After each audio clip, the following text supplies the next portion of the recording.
Hey there, Iron Giant Racers, or wannabe Iron Giant Racers. Either way, it's all good. Got some good news for you. Looks like we're back in the saddle, baby. That's right. Iron Giant is coming back. Now, you got to know it took us 3 or 4 years to get to where we were in 2019, 2020, when our knees were cut out from under us by COVID.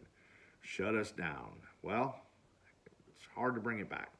And it takes a lot of work and a lot of time, and my day job just doesn't allow me to focus and put that kind of time into the racing world as like I did back then. So I've been looking for somebody to help out. Well, I think I found the guy. His name is Darren Ricks Campbell. He's been doing a hell of a job down at Coos Bay. The Battle at the Beach. He's raised the purse to 2,500 to win 2 years in a row. Not only that, but he raised the purse all the way through the field. Had a bunch of special payouts, and he just really did an excellent job. He's young and energetic, and really got his head screwed on straight. And I think he's going to be a welcome addition to the street stock scene all throughout the Northwest. So let's talk about the particulars. As it stands right now, we're going to do the Crown Jewel events: the Battle at the Beach in Coos Bay, the Wallbanger Cup at Cottage Grove, the Jim's Market 100. It'll be its 25th anniversary up at Banks, and the Iron Giant, which may be 2 days, might even have more than one showing. We don't know yet. Schedule's not set, and honestly, I'm not going to know any faster than you guys are, because I'm going to get my information from the same place you are, from Darren. He's going to take care of this. I'm going to provide him some guidance and some background help, and Chris Sine is still going to be involved. Chris is very much still in the racing world. He's over in Madras taking care of things over there, and so the idea is that Darren's been working. He went to Warpa, and he's been working with the track owners, the promoters, to get the Crown Jewel events so that the other tracks don't schedule over the top of them. And in doing that, that'll allow all of the street stock racers from around the Northwest to run for 2 championships. One championship at your local track and one for the Iron Giant. So the Iron Giant races the 4 major events, and there could be more. It's still very early in the season, and I can't say any more, but there could be more. But right now, it's those 4 events, maybe 5. But at the end of the season, we're all going to put in $100. We're going to do a banquet at the end of the season, and the top 15 will get trophies. The top 5 will get a payout for sure. The top 10 may get a payout, and we're going to try to start working in some contingency sponsors in there. Always had really good luck with that. I'm going to try to do it again and see what we can't work out for you guys. So that being said, I'm going to turn things over to Darren, but I wanted to go over one last piece for you guys, and that's the rules. And I want to be very clear on this. These are not Iron Giant events. These are track events. And each track sets its own rules for street stocks. The good news is that 3 of our tracks, Banks, Willamette, and Cottage Grove, all essentially run the same rules. Banks and Cottage Grove run exactly the same rules. Willamette Speedway runs the same rules with a few clarifications. Be sure and bring them all up and take a look at them, read through them.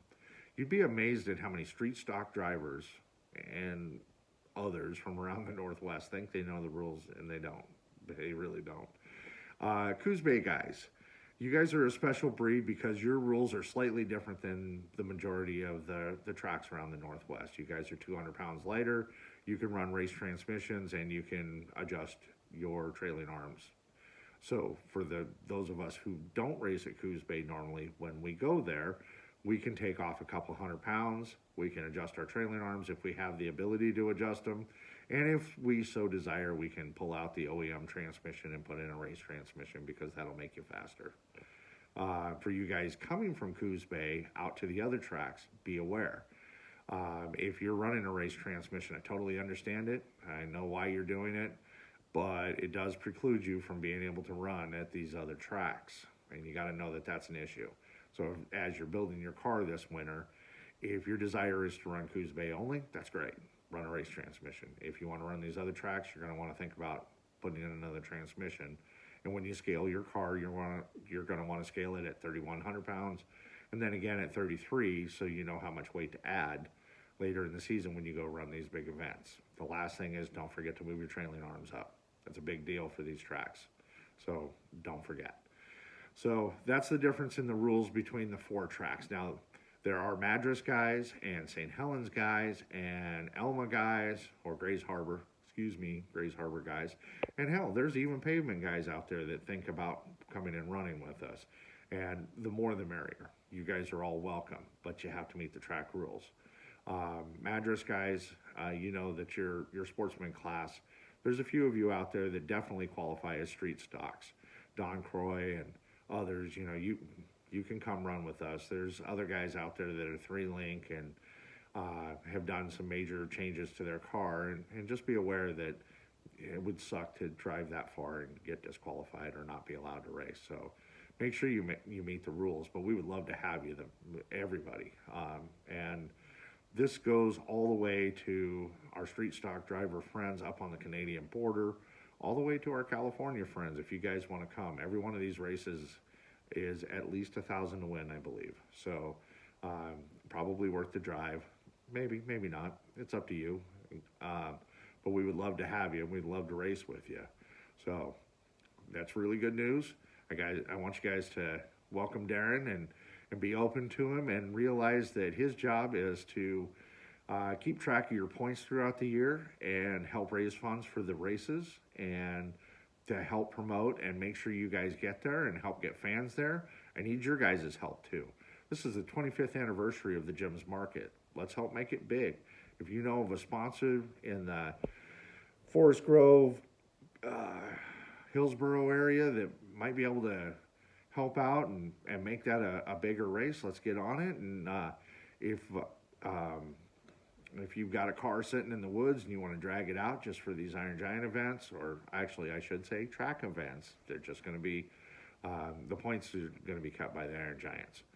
So whatever you do, you know, let's get on it. And the Wallbanger Cup is going to be bigger and better than it's been in a long time, and we're going to make the Battle at the Beach, it was pretty damn epic the last couple of years, and it's going to be just as epic with all of us coming.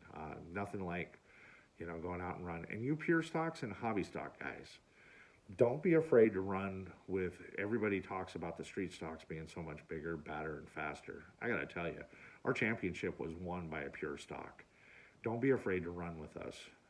It's a great learning experience. You'll get plenty of laps with fast cars, and you'll get to network with other drivers that'll help you make your program a little bit faster. So there's nothing wrong with coming to a race where you're pretty sure that you're going to run a B main and maybe not make it to the A.